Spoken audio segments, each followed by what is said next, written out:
Hola, yo soy Ana Costa, bienvenidas, bienvenidos a su espacio No se habla de, con el tema de autismo.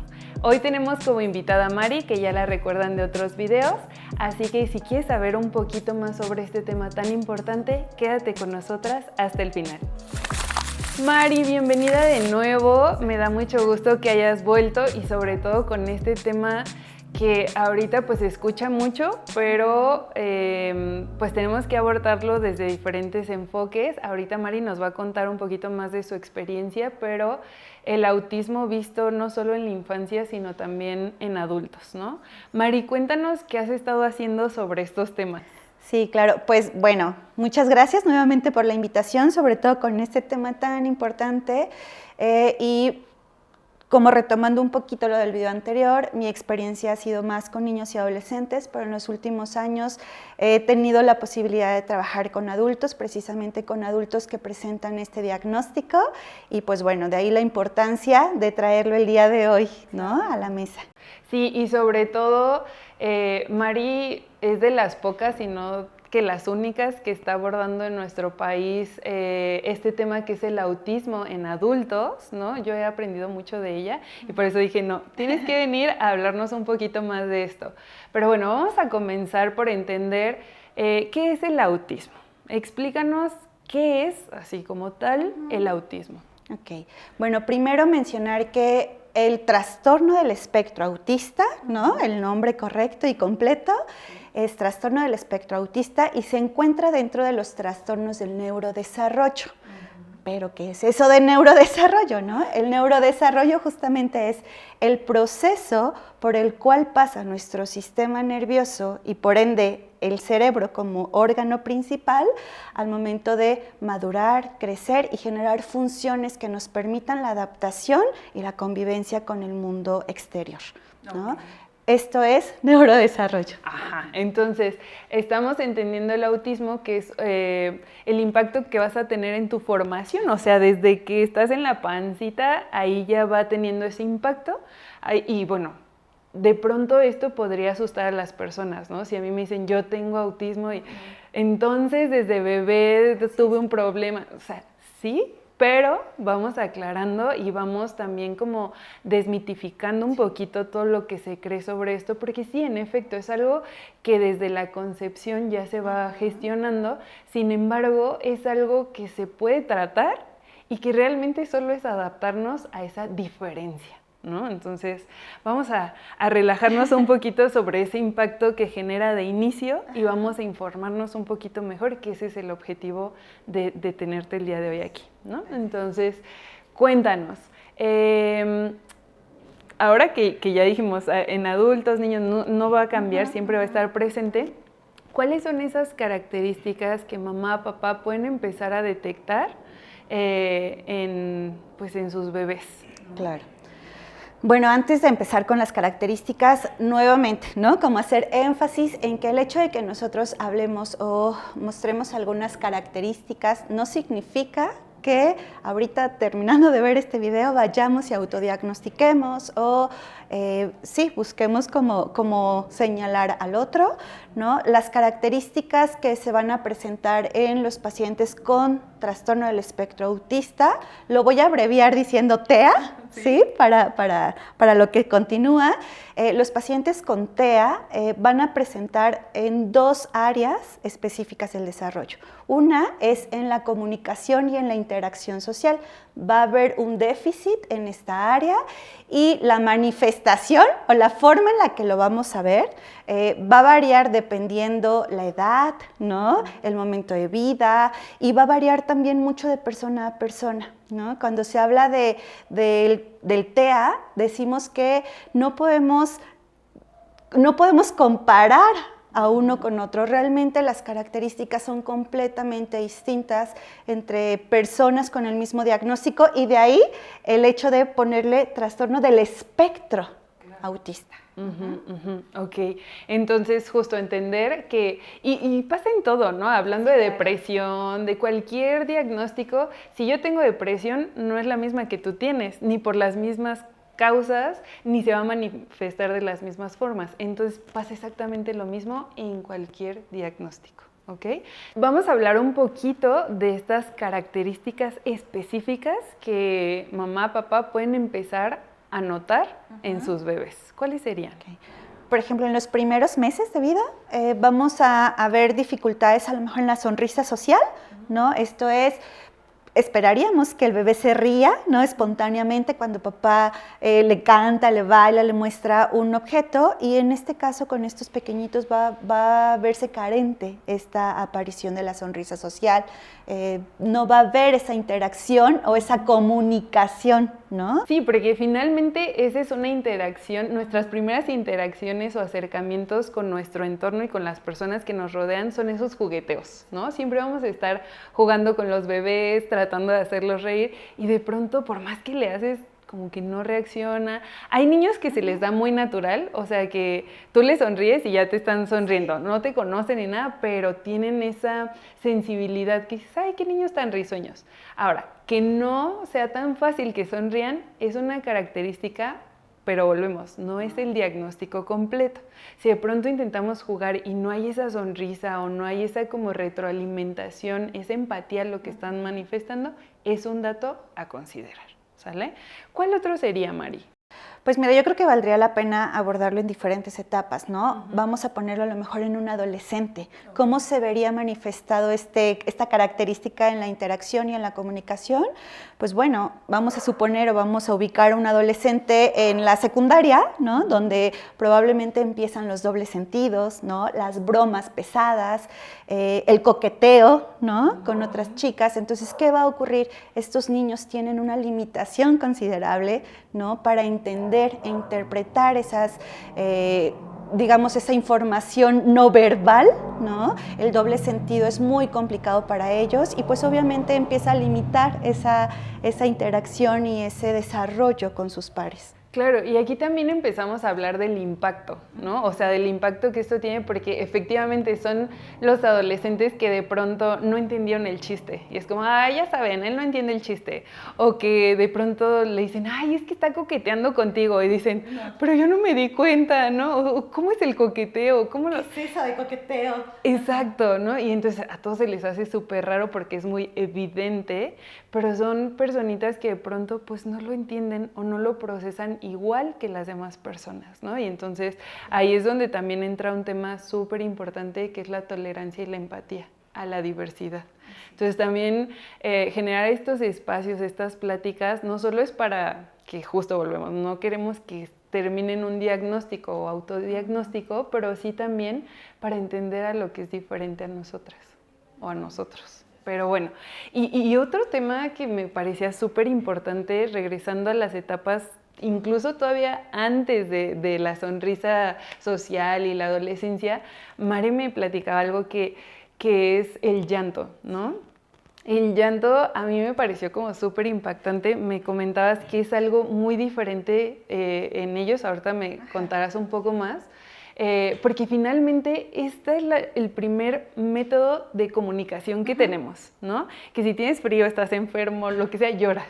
Entonces, ¿qué hay de eso en este tema? Sí, pues se ha empezado a investigar, ¿no? Que incluso como una primer forma de comunicación, el llanto llega a ser distinto en estos pacientes, ¿no? Como decíamos, está desde la gestación, en los primeros meses de vida, y el llanto va a verse diferente o será distinto a aquellos niños típicos o neurotípicos. Ajá. Entonces sí, obviamente tenemos señales ahí, foquitos rojos desde el inicio que muchas veces no vemos, ¿no?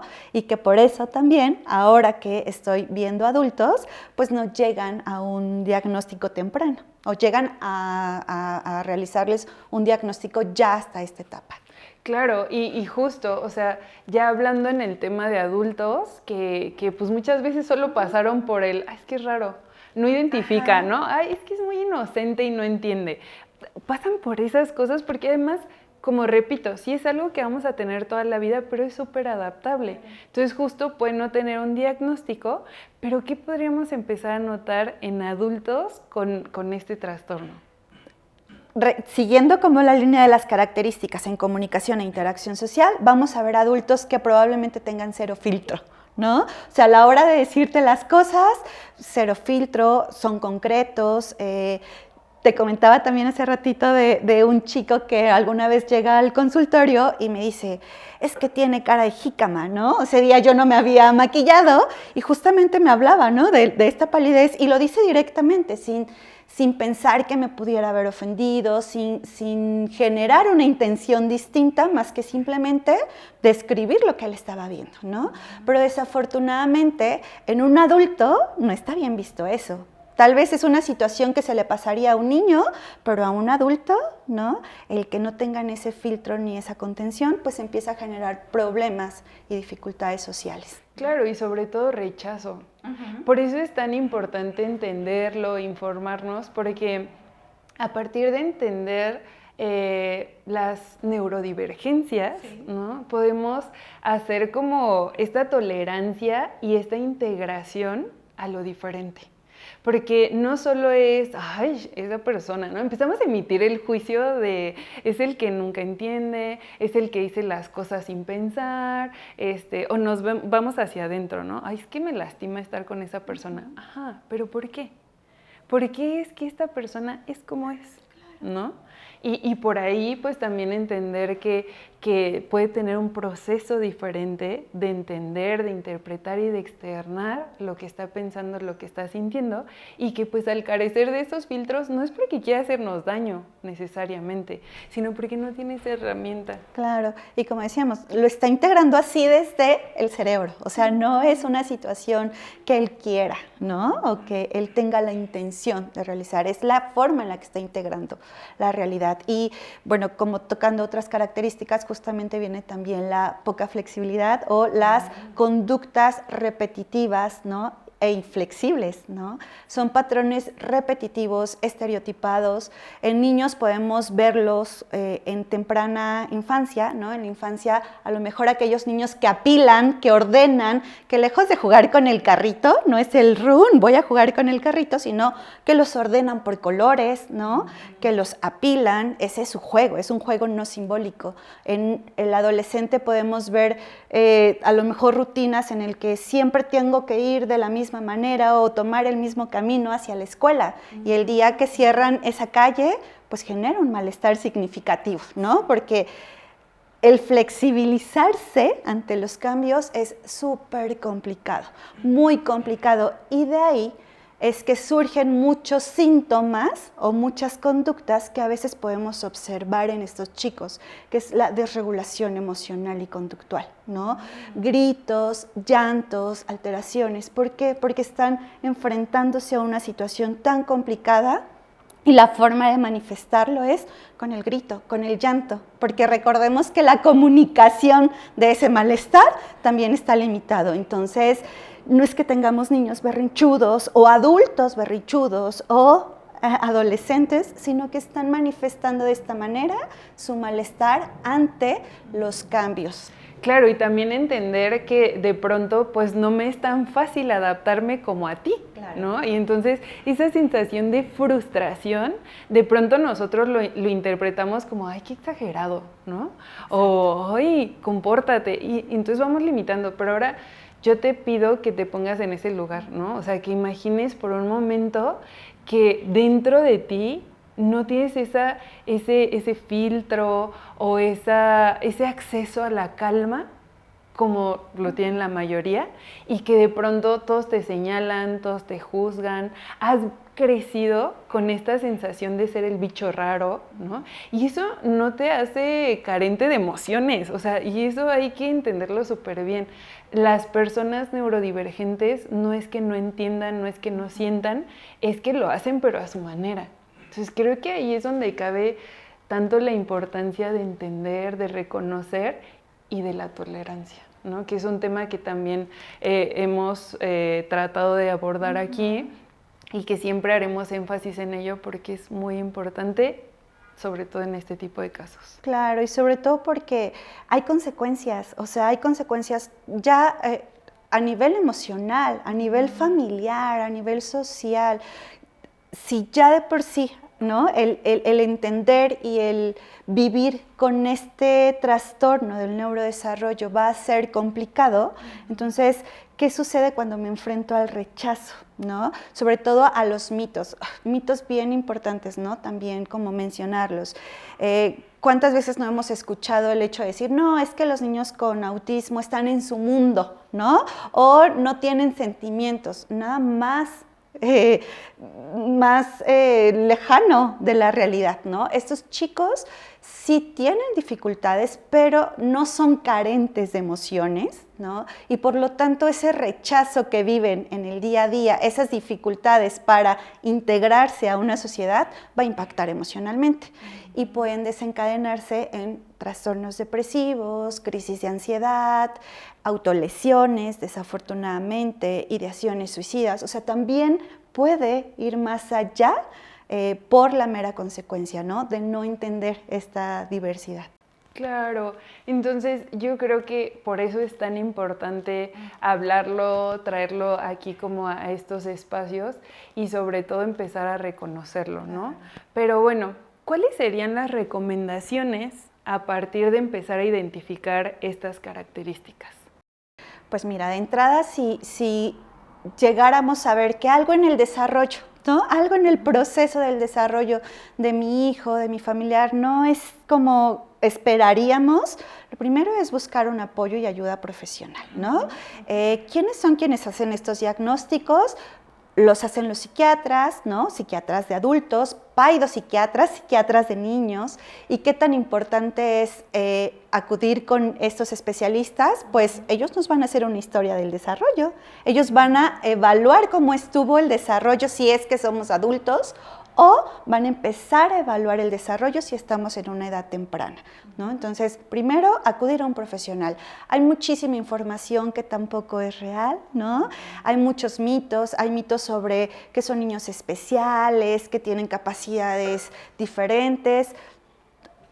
Suelten todo eso y vayan directamente con un profesional, ¿no? Claro. Sí, justo, o sea, aquí estamos como abordando un poquito de información, pero es así, una embarradita. Sí. Entonces, justo, si identifican ciertas características que les generan incertidumbre, pues vayan. Y no solo en la niñez, sino ya como adultos, también se vale. Y algo que me decías, ¿no? Justamente de los paidopsiquiatras, aun cuando estamos hablando de adultos y que los paidopsiquiatras se especializan en niños, en este caso en particular, como bien lo decías, es importante de pronto acudir con ellos porque son quienes te van a hacer el historial de tu neurodesarrollo, ¿no? A diferencia tal vez un poquito más del psiquiatra, que también lo va a hacer, pero tal vez un paidopsiquiatra está más especializado en eso. Y pues de pronto también, ¿no? Me decías, es necesario llevar al papá, a la mamá, al hermano, porque nos van a dar información complementaria de cómo fue ese desarrollo. Así es que mi hijo no hacía esto, ¿no?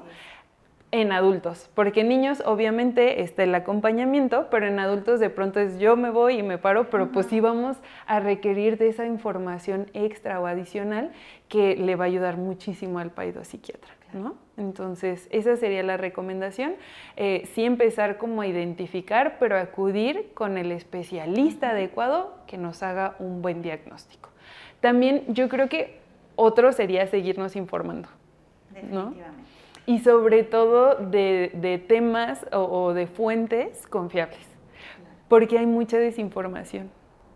No, y fíjate que con este tema, o sea, sí hay mucha información, pero tampoco la correcta ni la adecuada, ¿no? Entonces, tener información adecuada, correcta, y también hacer partícipes a los niños de esta información, involucrarlos en estos temas, en estas conversaciones, porque de ahí inicia la inclusión, ¿no? Qué tan importante es que los niños también conozcan estas neurodiversidades y que puedan incluir a lo mejor en su escuela a un chico con este diagnóstico, el que los puedan involucrar a lo mejor en una fiesta de cumpleaños, el que puedan a lo mejor generar ciertas adaptaciones para el chico con TEA, porque recordemos que casi siempre estamos esperando que sea el chico con TEA quien se adapte a nuestra realidad, pero no, ¿no? O sea, aparte de incluir también es hacer las adecuaciones que yo como sociedad tengo la obligación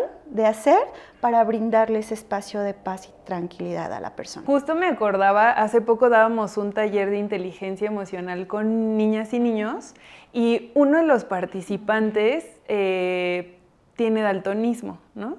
Entonces, pues como utilizábamos colores, crayolas, plumones, él solía preguntar mucho, ¿este es rojo?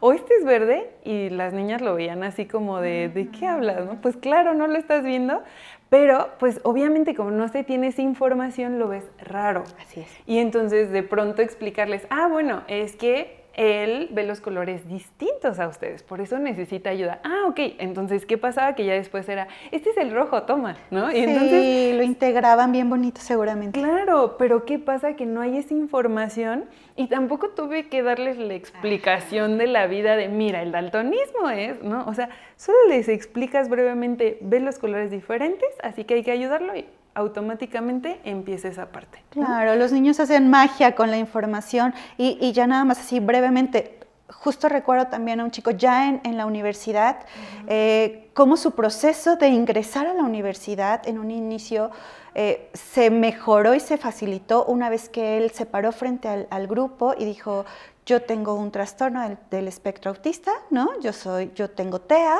y estas son mis características. El hecho de que él lo manifieste, que los otros chicos conozcan de la situación, empezó a generar mayor involucramiento, ¿no? Y sabía que aquellos errores sociales no eran con intención de lastimar al otro, sino pues eran parte de una condición. Entonces eso ayudó bastante, ¿no?, al tratamiento, porque el niño ya venía con un trastorno de ansiedad generalizada también. Entonces el hecho de poder él ser quien explique su propio diagnóstico y a su vez los otros recibir esa información y adaptar la situación a sus necesidades, mejora considerablemente, ¿no?, la vida de estos chicos. Claro, y por eso hablo mucho de esta importancia de la información, pero también yo veo dos casos en terapia, ¿no? Cuando llegamos a ese diagnóstico, o las personas se relajan así como, por fin sé que tengo algo y hay explicación a todo lo que me está pasando, no solo soy el bicho raro, sino que sí, algo era diferente, ¿no? O sea, se relajan o se asustan mucho, ¿no? O sea, así como, ¿cómo? Y lo voy a tener toda la vida, y si lo voy a heredar, entonces no debo tener hijos, ¿no? Y se preocupan mucho, o los papás y mamás que de pronto es, ¿y qué voy a hacer con mi hijo? Y no se va a desarrollar bien, ¿no? Entonces empieza mucha preocupación. Entonces, también otra recomendación es relajémonos de estos diagnósticos, y por eso es tan delicado hablar de diagnósticos, porque la gente de pronto entra en crisis a partir de esto. No, vamos a relajarnos, vamos a informarnos y vamos a entender que es algo que se tiene que adaptar, ¿no? Claro, y sobre todo también entender que los tratamientos van a ir dirigidos no a la cura, ¿no? Como mencionábamos desde el inicio, es algo que nos acompaña desde la gestación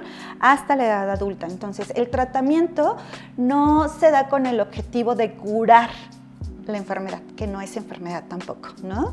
Se da con la intención de brindar estas adaptaciones, estas estrategias, incluso esta contención a la familia, esta psicoeducación, para que la familia que tiene dentro de sí un integrante con TEA, ¿no?, pueda vivir, convivir, adaptarse, ¿no?, y crecer y ser funcional de la mejor manera. Y entonces, pues ya como para finalizar, esta es una invitación a ser más tolerantes, más inclusivos y abrirnos a todo este mundo, porque finalmente todos podríamos entrar dentro de un diagnóstico, ¿no? O sea, si vamos a evaluarnos, ansiedad, depresión, autismo, pero ¿cómo adaptamos esa diversidad al entorno donde vivimos? Entonces, sí es como desde el fondo de nuestro corazón una invitación a ser más empáticos, a informarnos un poquito más y a construir relaciones y sociedades más inclusivas. Entonces, muchas gracias por estar el día de hoy acompañándonos. Mari, gracias por toda esta valiosa información y pues ya sabes que tienes las puertas abiertas aquí. Muchísimas gracias, sobre todo por darle tiempo y espacio a ese tema tan importante y sobre todo a generar conciencia allá afuera. Gracias.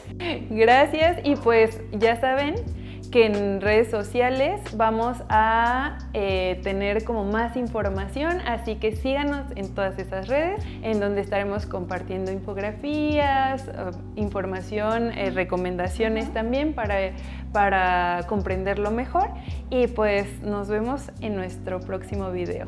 Gracias, Bye. bye.